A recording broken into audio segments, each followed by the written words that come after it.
So you're selling your house and you ask for a reference and they can only give you one, and the last name is the same as the agent's last name? That's just from a mama. That's not funny. Okay, anyways. Welcome back. That is our number 5 question. Explain what we're doing here if they happen to be keying in on number 5. Number 5 is, can you provide references from past clients? And we are talking about the 5 top questions you should be asking your agent when selling in Idaho. And you're interviewing them. Yep, the pre-listing inspection. Oh, interview. I mean, pre-listing inspection is very... That's important. It's important. I think that's in I think we've had too many questions 1. and I'm like brain fried, but yeah. So when you are talking to an agent and you say, can you give me references? Can they actually give you a phone number of many of their past clients? Can they give you video testimonial? Can they give you written testimonials? That's really important to ask.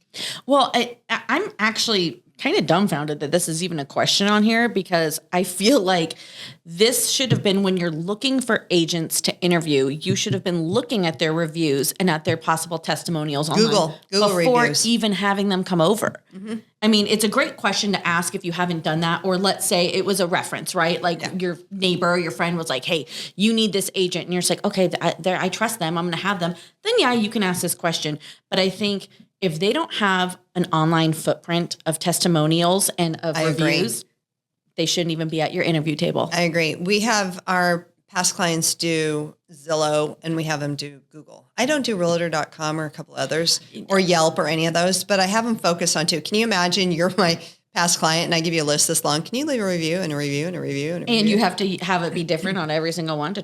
Yeah. That's fun. But yeah, I think that's important, is to read all the Google. That's really the big place to go, is the Google reviews. Yes. And I mean, you can read through, like we have a team. I have a team of 5 agents, my husband, myself, and every single team member on there has a review. So they're not left without any reviews. I mean, they've all got clients that have left some kind of sort of review. Google, I mean, I don't know.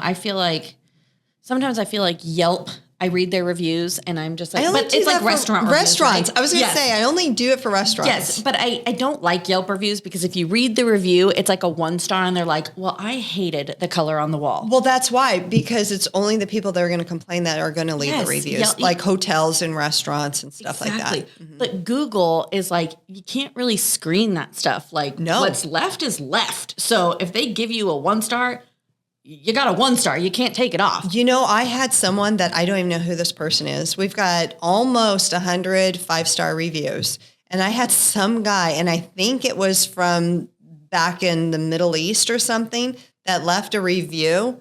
And it was a 1 star with no comments or anything. It was the strangest thing. And this is how strict Google is. They won't remove it, because there's a possibility that could have been my client. And I don't even know who this guy is. Yeah.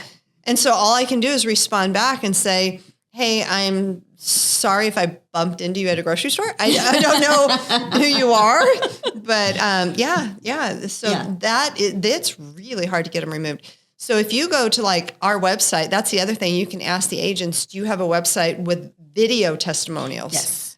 My clients are so amazing. They even ask, can I give a video testimonial? I mean, most people are shy and they don't want to be on that, but we've got video testimonials on Abmont Realty. I think it's Abmont. We got Abmont Realty and Abmont Realty Group, and they're connected. But I think Abmont Realty Group, you can go in and see video testimonials. And it's also on your Instagram too.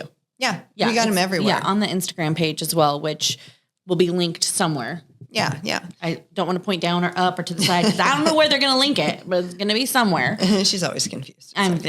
By the way, if she shows up in this sweatshirt, this is a look. Throw her out. They hate it. It's holy. But it's a style, right? Am I wrong? I mean, it's I think you're wrong. It's like it's a winter perfection, right? Because it's warm with the sleeves, but then and you it has go air indoors. Conditioning. It's got a little air conditioning vent. It's perfect. She's just jealous. I'm gonna leave a review on you on your style. If you like my shirt, leave a comment saying 5 stars for how cute this shirt is. And if you agree with me then give her 1 star. There'll be no 1 stars. It will be all 5 stars because everybody loves this shirt. It's a staple piece. She really is a good listing agent. Just don't look at her style. I have a great style. That's why we have a stager that comes in. We wouldn't want you putting those holy pillows on the couches. Even though I will say my husband, when we first started dating, it took him forever to ask me on a date. And I eventually asked him, I was like, why didn't you ask me out? And he goes, I didn't like your shoes. Or your style. Luckily, you got married. I have the cutest shoes. Okay, stop. Okay, we got off track. So, okay. So what I wanted to, I put little notes on here because I don't want to forget the important parts of this. So when it comes to providing references, another thing is like you're selling your house and you're moving somewhere else. Let's say you're selling in Idaho, but you're not going to buy in Idaho. You're going to go to Arizona or California or somewhere else. It's really good. One's gonna go there. It's really good to know if your agent can give you a reference to another agent in another state. So I have spent years perfecting. She really has. This is true. This is not a joke. This is not a joke. If you know Denise, which hopefully these podcasts will give you a glimmer of all of this. The perfection.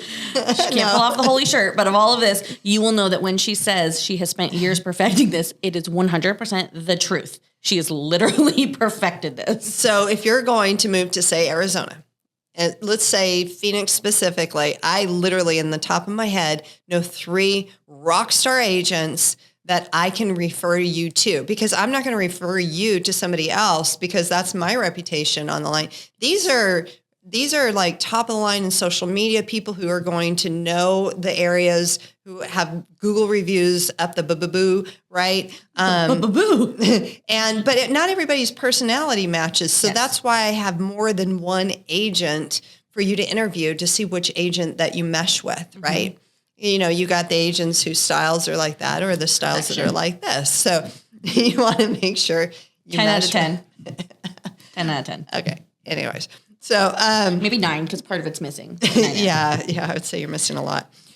So we want to make sure that the references also pertain to where you're going to move to. We would hope that you're going to stay here and buy in Idaho with Abmont Realty, but hey, you could be moving somewhere else. Sometimes you got to go, and we get that. And yeah, it's really important to, and I think that goes along with another question. I feel like I don't know why this question isn't in here, but what is your, like, as an agent, you may be asking, what is your relationship with other agents? Because it's really important to have really good relationships with other agents. And that kind of goes along with providing references as well. We've had agents leave reviews. Local agents leave reviews on Google and Instagram and all those different areas. Absolutely, because it's just as important to have a good, and kind of like you said, when she's referring you to an agent in Arizona, it's much too hot there, stay in Idaho.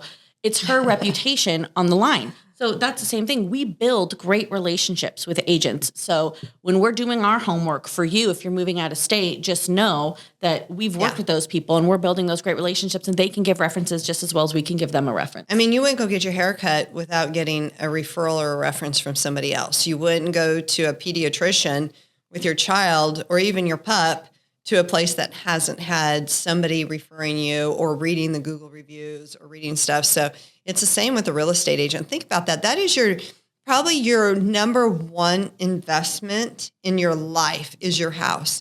$500,000 to $1 million to $2 million.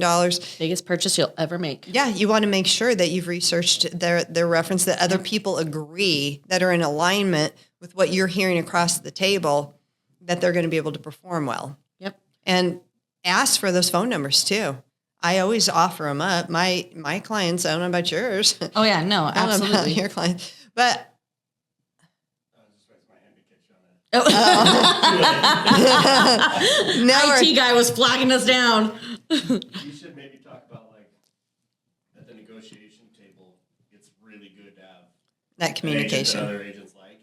That's exactly. I will straight up not negotiate with you if I don't like you. You know what I mean? Oh yeah. But if people do like each other, psychologically they're more flexible with each other. So I think Yeah, that's actually. Thank you, Adam, for bringing us that exclusive point. So That is a great analysis. our IT guy, Mr. Adam, who you probably, if you want to research him, you saw him on You want to see him as a floating head passing behind us. We could do that. his suggestion was also communicating with the other agents because on the negotiation table, okay, and this is really important because as you know, remember material fact? yeah, that's what I was just gonna say. Be careful though. Yes. So being able to have good relationships with other agents on the other side of the process, right? So the buyer's agent. And that comes just with experience, the years of experience here in this, in the Treasure Valley. And that's what we've been able to do. Yes. And it's experience and it's also just amazing style. Communication. And and knowledge I'm of gonna burn that sweater. knowledge of the process and of everything, right? Building those good key relationships with other agents is so huge because when you're selling in Idaho, right, and you hire us, Abmont Realty, to be your listing agent, being able to communicate well at the negotiation table and work well with that other agent just makes the process seamless. I have had what we call a material fact. I won't get into details. I don't know if you guys know what a material fact is. A material fact is something that you can't change. A disclosure. Let's say there's a house that it was a meth lab. It's something that has to be disclosed. It's material fact. Yeah, it's a material fact. It's, you're next to a dairy farm and you can smell the dairy. It's a material fact. It's things that has to be disclosed. So this particular agent now moving forward has to be disclosed at the beginning of every possible transaction. So if I'm at your table and they come in with a buyer, I have to disclose to you that I've had interactions with her and she's not fun. Extremely she. We didn't say which one. Well, nowadays it could be either. But no, we can't say that it's a he or a she because they can identify. I've actually had both, so that's very fair. Yeah, actually you do have I have a male and a female agent that are a material fact. Yes. And a builder that's a material fact. That's very complicated to work with. So that's some I've actually had this other agent, he, she, it, they, them, their client leave me a 1-star review because my negotiation skills were so great. And I got my client everything they wanted and she was unable and she blamed me. Yeah, because you were the buyer's agent at that time. Yep. And you were able to get everything you needed. And so the seller was so upset with you because you got the best deal for your client that she ended up with a 1-star review. Yep. But Google did remove that because there was no affiliation. And I didn't want them to. I wanted to keep that. That to me was a badge of honor. I love that. That's true. Because that just shows that I'm going to do anything for my clients. I'm going to make sure and get them the best possible deal and fight to the death for them.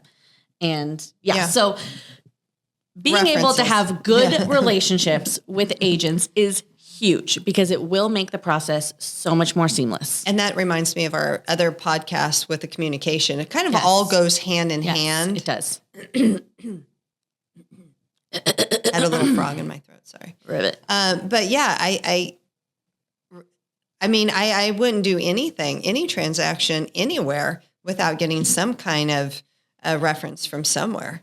Even restaurants, you subconsciously don't even pay attention to it, but people will mention it throughout the week and you're like, hey, you want to go to that new restaurant around the corner? I keep hearing good things about it. Exactly. Yep. And if you're hearing bad things about it, you don't even go to the restaurant because you know it's going to be a bad experience. Yep. Food. Don't ever go to next door. It's like a bunch of complainers next door. What do they call it? Keyboard warriors. Yeah. That's what they're called. Yeah. So even if there's some bad reviews, just investigate it a little bit more thoroughly. You always have to investigate. Because like there's a couple of schools that had some bad reviews, but when I dug into it deeper, it was actually a really top school. Again, it's just the complainers that only left the reviews because this is a big school and there was only 10 reviews and like 5 of them were bad. So you know that that's just only the complainers. Well, and it's just so important too when you are looking at the reviews. Okay, if you go to someone and they, let's say, have a 4.3, I want to know why they have a 4.3. Oh, isn't it the first thing you do, like on Amazon when you're trying to buy something? To the bad reviews. You go to the 1-star? Yeah. And you want to review what because I want to know, was. I want to know why they gave it a 1-star because there is just so many people out there that, like I said, I didn't like the actual blue of this toy, so I just went ahead and gave it a 1 star. But then I will move from the 1 stars, and I do go to the 3 and 4 stars because then on Amazon there is people that said, well, this toy actually really sucked, but the communication was great, so I bumped it up to 3 stars. That's great, but I wanted to know that the toy really sucked. So I'm glad that you did that, but it's important to read why people are giving those type of reviews. Right. It's not. And I also want to see a 5 star. If it just says a 5 star and it's like, they were great. Oh, yeah. You know, it's a friend. That doesn't tell me anything. Your mom wrote a review. That's what it is. My mom did write a review. And I'm pretty sure that was her words. She was great. I'm like, so what's your daughter's name? What was she great at? What did she do for you? Oh, I love her. Yeah. She's just the pretty princess in her holy shirt. That's why you all... that shirt. That's why you also want to talk to people. What did that agent do for you? Mm-hmm. I mean, did Denise or did Delise? I love how our names are so similar. Yep. Did they actually promise the communication? Did they actually, like our 5 here, did they promise that there was a good marketing strategy? How did they market your house? Did you have a good experience with it? So ask for those phone call references as well. Yeah, absolutely. Because like we said, this is the biggest purchase or sale you're ever going to make. Yeah. You want it to be as smooth as possible. Selling in Idaho or buying in Arizona, wherever it may be. Not Arizona. It's too hot. I'm from Arizona. What's your problem with Arizona? Exactly. Arizona's lovely. Jump ship, come to Idaho. We will be here to greet you. No, just July. That's the only time. It's like in the wintertime here, I like to go to Mexico for a month. Over there in July when it's 150, that's when you want to leave. You know, 150. Yeah. Listen, I'm exaggerating. I have issues with cacti. Okay. I went to North Dakota one time and they have these things called jumping cactus and it literally jumped and got me right in my leg. So that's such a lie. No, it's true. And they're called, vouch for me, Mom, you were there. Okay, it's jumping cactus, and we went to visit my. They saw the shirt and thought you were another cactus. And it was defending itself. It was defending itself. It literally jumped. It's like if you go anywhere near it, it just goes ba-ding, and it poked me right in the leg. So no cacti for me, thank you. It was a rattlesnake. It was. That's like in Hawaii. They got the sleeping grass. You touch it, and it shrivels up and goes away. Okay, just like we're shriveling up and we're not staying on topic here. Yes, because really, I loved, so our IT guy, Adam, I love that we call him our IT guy. He probably hates that name. But he brought up, and I love that he brought this up, and I wish we would have mentioned it. These questions, a lot of these questions, especially the communication, I don't think they're asked enough because they're to be expected, right? Like, expect it. People expect, okay, well, if I'm going to sign a contract with an agent, they should be doing these things for me. Yeah. So when you're asking for a reference, ask what the communication is. Exactly. Because never expect anything because you don't know what you're going to get if you don't ask. Yeah, that would be horrible to be in a transaction with a listing agent and they ghost you and you don't hear anything. If that happens, you guys, I have heard of that on the other end.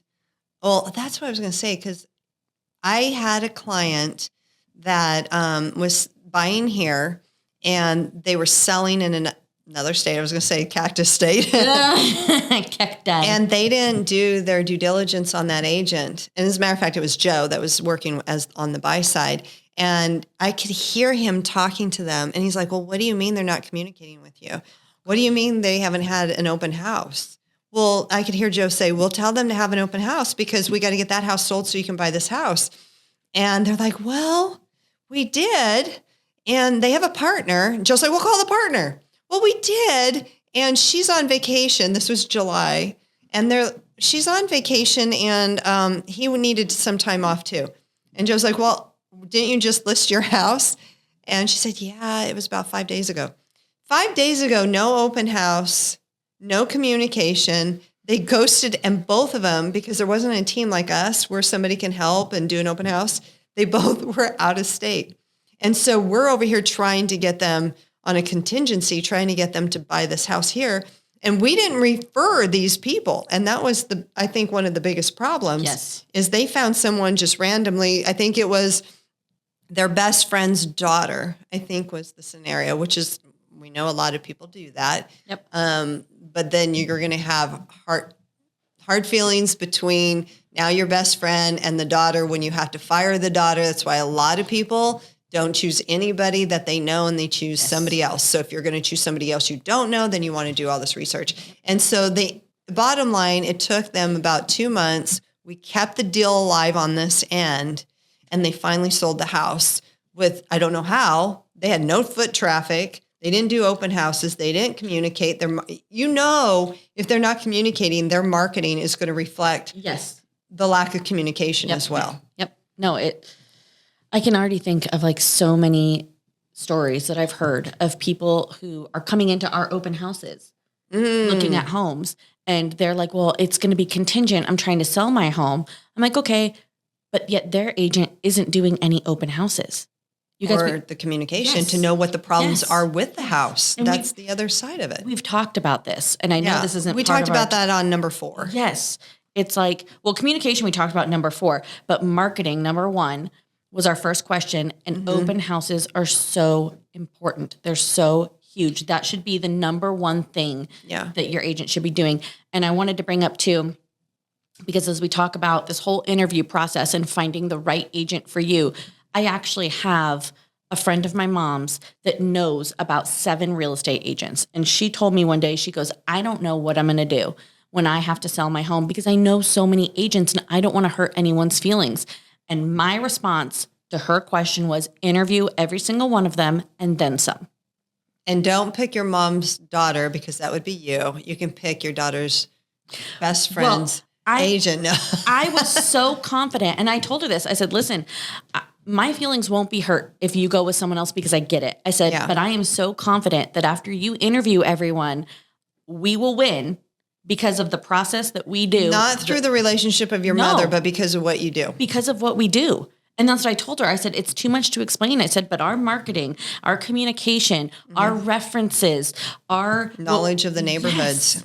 Yes. I said, between us, I said, you're not just getting me, you're getting my team. And you're getting the relationship that we have with the other top agents that, I mean, it's so funny. I think there are agents I've done several deals with. I mean, it's crazy how you just over time with all this experience, you're bumping into them constantly. And it's great because I had a listing and an agent that I knew brought in a buyer and an agent I didn't know brought in a buyer.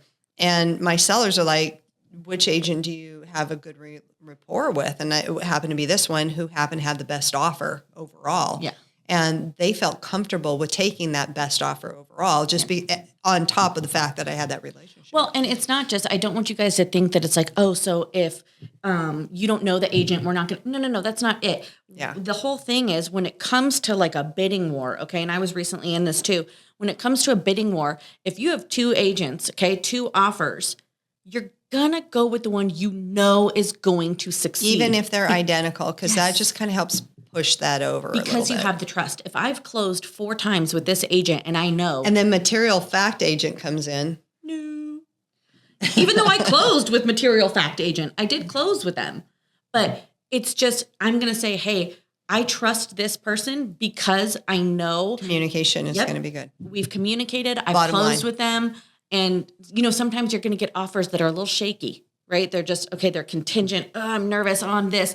But hey, I know it's going to succeed because I know this agent and I know what they're about. I mean, it's not 100% guarantee, but at least you know the integrity or the communication that agent has. Yep. And vice versa, right? If you're selling in Idaho and then you're going to turn around and buy in Idaho and you use us to buy as well, it's the same thing on the flip side. When we go to show homes and we're submitting those offers, we have those relationships with those agents so they know us. Yeah. Our team, Abmont Realty, we not only have the 7 agents, but we have TCs that take care of the paperwork. We have virtual assistants that are on the back end. I mean, we have a complete support, leg that's solid. Yep. But anyways, so I hope this is the summary of our 5 top things that you should ask an agent when they come into your home. So hopefully you've watched the other ones or they're getting ready to pop up. So review all of those. If you guys have any questions, remember to always like, subscribe, and follow us. We appreciate that. And please leave a comment with 5 stars on my shirt. I was just going to say, I was going to talk about it, but we will stop talking about the shirt. Sorry, guys, I didn't vet it before she showed up. Adam likes it. Anyways, thank you for joining Selling in Idaho. And we look forward to seeing you on our next podcast. Bye. Bye-bye.